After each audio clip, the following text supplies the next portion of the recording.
Hey everyone, welcome back to First Nature Backland. We're back out here in the El Dorado National Forest in Northern California, and we want to answer a question. When you're shooting a 9mm compact such as this Ruger Max 9, what's more accurate, 115 grain or 124 grain? Well, we're going to answer that right now.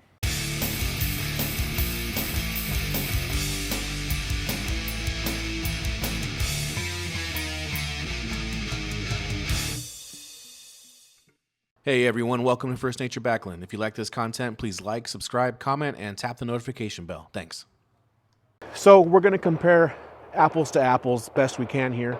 We got the Blazer Brass 115 grain 9mm with Blazer Brass 124 grain 9mm. We're going to shoot both at 5 yards out of our Ruger Max 9.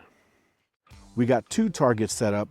We're going to shoot our 115 grain Blazer Brass out of the left target and 124 grain Blazer Brass out of the right target using our Ruger Max 9. Okay, we're shooting the 115 grain first, and then I will load up this same magazine with the 124 grain and shoot next. I will shoot both types out of the same magazine just to make this test as accurate as I can possibly make it.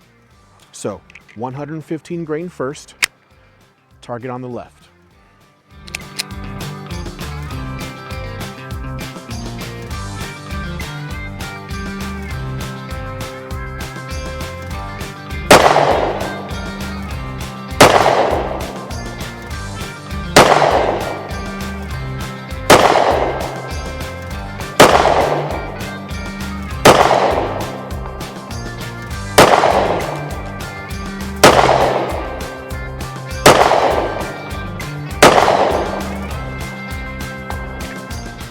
All right, let's load her up again with 124 grain this time. I also want to mention that I am an Amazon affiliate. There are links in the description that will take you to the Amazon page of various things that I'm talking about in the videos. So if you see something that you like and you may want to buy it, check out the description section and click on the link. It'll take you right to that page and you can make that purchase just like any other Amazon transaction. The only difference is Amazon sends me a commission for having sent you that way.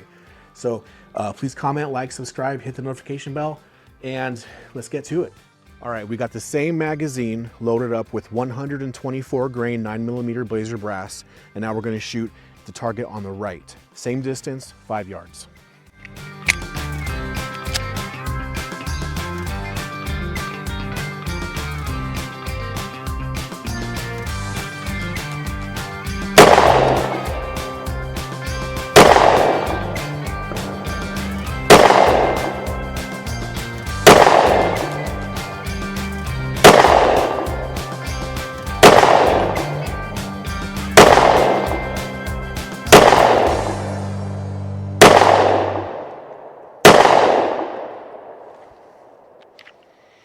Let's compare the results.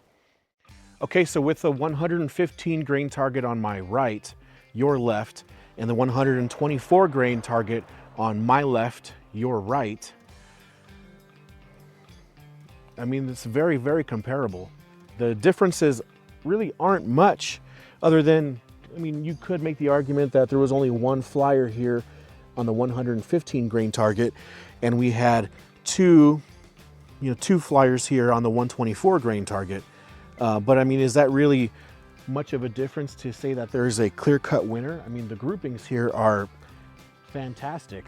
So let's move these targets back to 7 yards and see if we have much of a difference.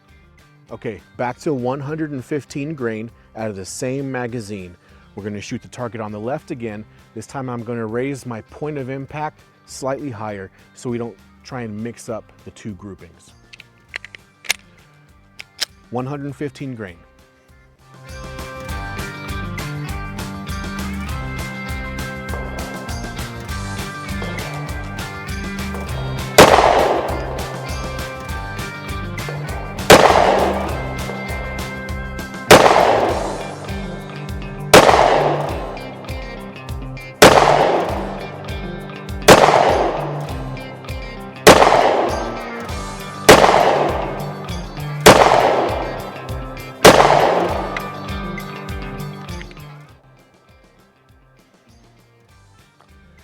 Interesting. I raised my point of impact. I was aiming 3 inches higher than the bullseye, and all of the bullets shot 3 inches lower, right in the middle of the first group.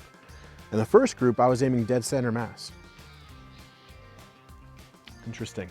Okay, let's load it up with 124 and shoot the target on the right now.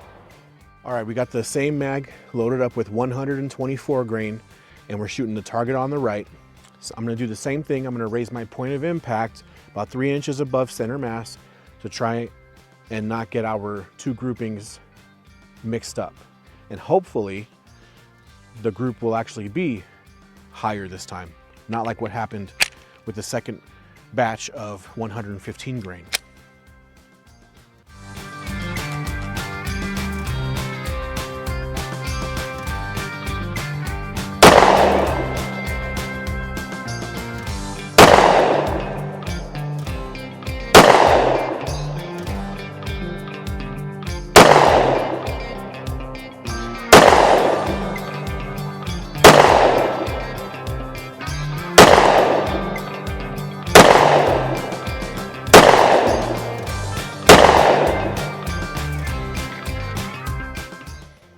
Got kind of the same results. Let's go check it out close up.